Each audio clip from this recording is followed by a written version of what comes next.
समझदार इंसान वो नहीं होता जो ईंट का जवाब पत्थर से देता है। समझदार तो वो होता है जो फेंकी हुई ईंट से आशियां बना लेता है। मैं हूं विनी आपके साथ, और चलो आज कुछ अच्छा सुनते हैं। सुनाती हूं एक भिखारी की कहानी जो लगातार कई सालों से ट्रेन में भीख मांगा करता था।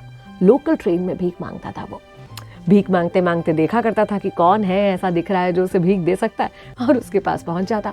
कभी भीख मिलती, कभी नहीं भी मिलती। एक दिन ऐसे ही उसे एक सूटेड बूटेड आदमी ट्रेन में दिखा। बड़े अच्छे कपड़े पहना हुआ था। उसे लगा बड़े अमीर आदमी होंगे, बहुत पैसे होंगे इनके पास, इनसे भीख मांगूंगा तो ये जरूर मुझे पैसे दे देंगे। ये सोचकर उनके पास गया। बोला, साहब मुझे कुछ दे दीजिए, 2 दिन से भूखा हूं, या जो कुछ भी वो हमेशा कहता था वो सब कुछ कहा। उस साहब ने कहा, भीख तो तुमको दे दूं, लेकिन तुम मुझे बदले में क्या दोगे? उसने कहा, मैं भिखारी हूं, मैं आपको क्या दे सकता हूं? बोले, नहीं, मैं एक व्यापारी हूं, मेरे लिए तो लेन देन साथ में होना चाहिए, बराबर होना चाहिए।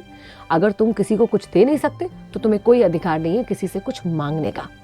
इतने में एक स्टेशन आया और वो साहब उतर गए। साहब तो चले गए, लेकिन उनकी बात भिखारी के जहन में रह गई। इसके बारे में लगातार सोचने लगा कि अच्छा, शायद यही कारण है कि मुझे रोजाना अच्छी भीख नहीं मिलती, क्योंकि मैं उसके बदले लोगों को कुछ देता नहीं हूँ। दूसरा ख्याल उसे आता कि लेकिन मैं दे भी कैसे सकता हूँ, मैं तो एक भिखारी हूँ।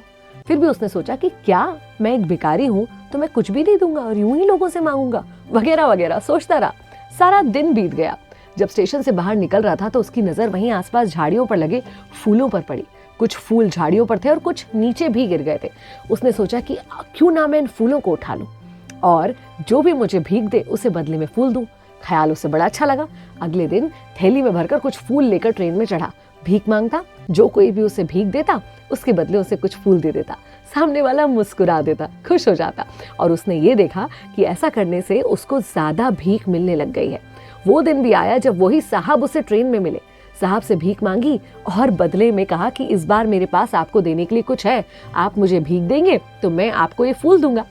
साहब मुस्कुराए, उसे कुछ पैसे दिए, बदले में फूल लिए, और उन्होंने कहा, शाबाश, अब तुम मेरी तरह व्यापारी बन गए हो। साहब उतर गए और फिर उनकी बात इसके जहन में रह गई। क्या अब मैं भिखारी नहीं, अब मैं व्यापारी हूँ? स्टेशन पर उतरकर जोर जोर से चिल्लाने लगा कि मैं भिखारी नहीं हूँ, मैं व्यापारी हूँ, और मैं भी बड़ा आदमी, बड़ा व्यापारी बन सकता हूँ। उसके बाद वो भिखारी उस स्टेशन पर कभी नजर नहीं आया। लगभग 1-1.5 साल बाद ट्रेन में इन दोनों का टकराव हुआ, लेकिन इस बार भिखारी भिखारी के रूप में नहीं था, अच्छे कपड़े पहने हुए कहीं जा रहा था। उसने कहा, साहब आपने मुझे पहचाना?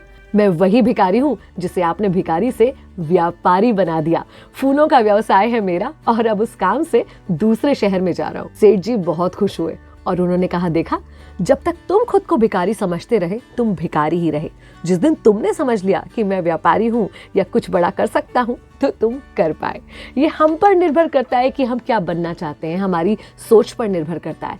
हम जो सोच लेते हैं हम वो बन जाते हैं। एक और महत्वपूर्ण सीख जो इस कहानी से मिलती है वो ये कि अगर कोई आपसे कुछ कहकर निकल गया है, उस बात पर जरा विचार जरूर कीजिए।